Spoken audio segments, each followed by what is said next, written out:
Madam મારે એસી લેવું છે. મળી જશે. કયું જોઈએ?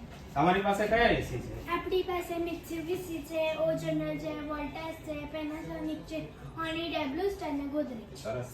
સારું એસી કયું છે? બધા જ બ્રાન્ડેડ છે. બધા બ્રાન્ડેડ છે. ઓકે, તો મને પ્લોટ ટર્ન જોઈએ છે, મળી જશે ને? મળી જશે. તમારે ક્યારે કરાવવું? મારે મેડમ એકદમ અર્જન્ટ છે ને આજે જ ફિટ કરાવવાનું છે. થઈ જશે. એકદમ પરફેક્ટ ફિટિંગ. ઓકે, તો ડન કરો મેડમ. હા. હા, તો અને આજે તમે લગાવી પેમેન્ટ ઓનલાઈન કે કેશ? ઓનલાઈન કરી દઈશ મેડમ. હું તમને કાર્ડ આપું ઓકે. અને આપણે ફોન કરજો ને મને તમે તમારી લખી હા, લખી લો ને મેડમ. Okay, sir. દો.